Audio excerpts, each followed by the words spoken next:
르브론 제임스가 돌아왔습니다. 좌골 신경통 부상으로 14경기 결장하고 돌아온 르브론은 19일 유타 재즈전에서 30분간 11득점, 3리바운드, 12어시스트, 1턴오버로 완벽에 가까운 활약을 펼쳤습니다. 과연 그의 복귀는 레이커스에 어떤 의미를 지닐까요? 그가 끼칠 압도적인 영향력 3가지인 트랜지션 생산성 증가, 수비 강화, 플레이메이킹 극대화를 심층 분석하겠습니다. 레이커스의 이번 시즌 출발은 놀랍습니다. 르브론이 시즌 내내 결장하고 루카 돈치치도 4경기 결장하는 등 주축 선수들의 공백이 컸음에도 불구하고 11승 4패로 서부 컨퍼런스 4위를 달리고 있죠. 이는 돈치치와 오스틴 리브스의 폭발적인 개인 기량 덕분이었습니다. 돈치치는 평균 34.6점, 리브스는 28.1득점을 기록 중이며 득점 부문 리그 전체 1위와 8위를 달릴 정도로 어마어마한 수치입니다. 세부 지표를 봐도 놀랍습니다. 돈치치는 이번 시즌 6.2회의 아이솔레이션을 시도하며 야투 성공률이 무려 50%에 달합니다. 이는 리그 상위 18% 안에 드는 높은 효율성입니다. 픽앤롤 볼핸들러 상황에서는 12.4회 시도로 리그 1위인데 야투 성공률 49.5%로 상위 11% 안에 이름을 올렸습니다. 리브스도 마찬가지입니다. 픽앤롤 볼핸들러 상황에서 8.2회 공격을 시도하고 야투 성공률은 무려 55.9%로 상위 5% 안에 드는 효율성을 자랑합니다. 즉 누가 빠지든 안정적인 공격 옵션을 이어가고 있다는 증거입니다. 그러나 이번 시즌 레이커스의 가장 아쉬운 건 트랜지션이었습니다. 돈치치와 리브스가 정적인 하프코트 오펜스, 즉 아이솔레이션과 픽앤롤을 즐기다 보니 속공 기회가 적었던 것이죠.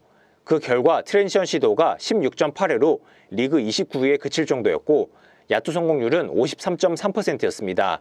이는 하위 10%일 정도로 생산성이 많이 떨어졌다는 것을 의미합니다.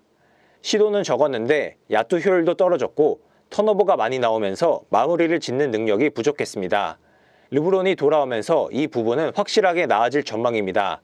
르브론은 달리는 상황에서는 누구보다 뛰어난 역량을 자랑하는 선수입니다. 지난 시즌 22년차 시즌을 보낸 르브론은 트랜지션 시도 8위를 기록했는데 야투 성공률이 무려 66%였습니다. 트랜지션 250회 이상 시도한 리그 36명 가운데 야투 성공률이 무려 3위일 정도로 폭발력이 상당했습니다. 나이를 먹었지만 여전히 훌륭한 트랜지션 피니셔로서 존재감이 있다는 증거입니다. 유타전에서도 그대로 드러났습니다. 르브론이 직접 코스트 투 코스트로 마무리하는 장면은 나오지 않았지만 템포를 끌어올리는데 큰 힘을 보탰습니다. 속공에 참여하여 수비수의 시선을 끌어낸 뒤 내주는 패스로 동료의 오픈 기회를 창출하는 장면이 나왔습니다. 돈치치와 리브스의 하프코트 오펜스는 뛰어나지만 이들만 바라본다면 흐름이 답답해질 수 있습니다. 여기서 르브론의 트랜지션 능력을 잘 활용한다면 공격 효율성의 상승을 바라볼 수 있으며 르브론의 가세로 이러한 공격 균형이 맞춰질 것으로 보입니다. 르브론의 수비력은 노쇠화로 인해 예전 같지 않습니다. 공격에 치중하는 성향과 나이 때문에 수비에 쏟을 에너지가 부족한 것도 사실입니다. 그럼에도 JJ 레딕 감독은 르브론의 합류 효과로 수비 강화를 언급합니다.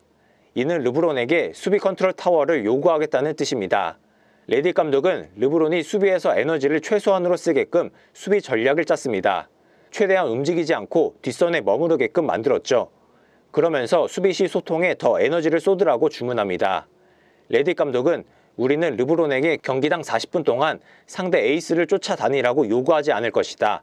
그것은 그가 할 수 있는 일이 아니다. 수비의 목소리, 소통을 하는 것, 필요할 때 몸싸움을 하는 게 중요하다. 그의 능력은 매우 뛰어나다라고 강조했습니다. 레딕 감독 체제에서 레이커스의 수비는 로테이션과 스위치가 많습니다. 레딕 감독은 스위치 디펜스를 통해 빈틈을 최소화하고 스트롱 사이드에 수비수를 최대한 밀어넣으며 볼의 흐름에 따라 움직이는 유기적인 로테이션을 강조합니다. 상대의 약한 공격수 1명을 의도적으로 비워두고 나머지 4명을 틀어막겠다는 계획이죠. 이를 위해서는 스크램 스위치와 지역방어 형태로 서 있다가 움직이는 존 업의 움직임이 필수입니다. 여기서 가장 중요한 것이 바로 볼의 흐름에 따라 짜임새 있게 움직이는 로테이션이며 그것을 완성하는 것이 소통입니다. 르브론이 뛰어난 경기 이해도와 코트 비전, 그리고 소통 능력을 레딕 감독이 바라보고 있는 겁니다. 그는 단순히 서 있는 것이 아니라 팀원들에게 누가 커버해야 하는지, 어디로 움직여야 하는지를 끊임없이 지시하는 수비 코치 역할을 할 겁니다. 지난 시즌 이 수비가 잘 이뤄졌을 때 레딕 감독은 르브론을 두고 수비를 정말 잘하고 있다. 이 정도면 올 NBA 수비팀에 뽑혀야 한다라고 말할 정도였습니다. 이번 시즌에도 이와 비슷한 역할을 하자고 강조하고 있습니다. 르브론의 수비는 이제 에너지 절약과 지능적인 지휘라는 두 가지 핵심 축으로 레이커스 수비의 완성도를 높이는데 결정적인 역할을 할 겁니다. 마지막으로는 르브론이 팀의 3옵션을 맡으면서 가져올 플레이메이킹의 강화입니다. 르브론은 이제 스스로 내려놓을 시기가 왔습니다. 노세화와 부상 관리로 인해 많은 경기를 소화하지 못할 것입니다. 레딕 감독도 최대한 쉴 수 있게 배려한다고 했습니다. 따라서 르브론은 팀의 1, 2옵션인 돈치치와 리브스를 도와주는 조력자, 즉 팀의 3옵션을 맡게 될 것입니다. 일단 비슷한 상황이 유타전에서 나왔습니다. 르브론은 득점원으로서 나서기보다는 플레이메이커의 역할을 더욱 도맡아 했습니다. 이날 르브론의 평균 볼터치 시간은 2.46초로 2013-14 시즌 이후 선수 트래킹이 시작된 이후 가장 짧은 시간이었습니다. 그만큼 볼터치 횟수를 줄이고 간결하게 동료를 도왔다는 뜻이죠. 이렇게 된다면 돈치치와 리브스의 볼핸들링과 공격 조립에 대한 부담감은 크게 줄어들 겁니다. 르브론은 유타전에서 의도적으로 미스매치 헌팅에 나섰습니다. 수비가 약하고 사이즈가 작은 키온테 조지 등 가드를 상대로 포스트업 공격에 나섰습니다. 당연히 도움 수비가 올 수밖에 없었고 르브론은 무리하지 않고 패스를 내주면서 동료들이 컷인이나 캐치앤슛 3점슛으로 기회를 만들 수 있었습니다. 특히 로우 포스트에서 포스트업을 통한 공격이 많았는데 워낙 시야가 좋은 선수여서 코트 곳곳으로 뿌리는 패스가 자주 나왔습니다. 이를 통해 레이커스는 간결한 농구를 펼칠 수 있었습니다. 르브론의 스팟업 공격도 많아질 겁니다. 돈치치나 리브스가 볼핸들링에 나서고 르브론이 45도나 코너에 빠져있는 상황이 생길 수 있습니다. 이때 두 가지 효과가 나올 겁니다. 바로 3점슛과 돌파죠. 레이커스는 이번 시즌 3점슛 시도 27위, 성공률 23위로 외곽슛이 떨어집니다. 여기서 르브론이 힘을 보탤 수 있습니다. 지난 시즌에는 3점슛 성공률 37.6%, 직전 시즌에는 41%였습니다. 특히 지난 시즌에는 캐치앤슛 3점슛이 42%로 훌륭했습니다. 충분히 스페이싱에 도움을 줄 수 있다는 뜻이죠.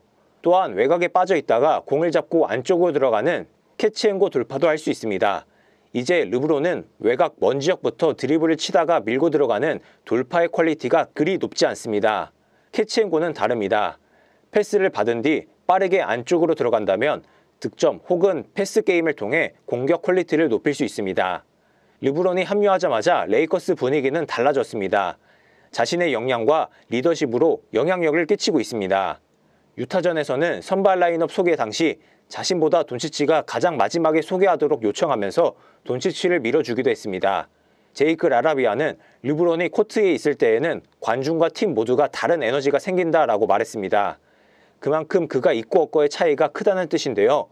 그는 르브론과 있으면 농구하기가 정말 쉽다라고 설명했습니다. 돈치치도 르브론은 다른 선수가 할 수 없는 일을 해낸다. 그는 우리 모두를 돕기 위해 여기에 있다라면서 칭찬을 아끼지 않았습니다. 이렇듯 르브론의 가세로 레이커스는 더욱 안정적인 경기 운영이 가능해졌습니다. 물론 수비 시 커뮤니케이션과 공격 역할 분배 등 여전히 과제는 많습니다. 그러나 그의 합류만으로도 로스터가 깊어진 것은 분명한데요. 과연 르브론의 23번째 시즌 레이커스가 서부 강호들과 어떤 경쟁을 펼칠지 기대가 됩니다.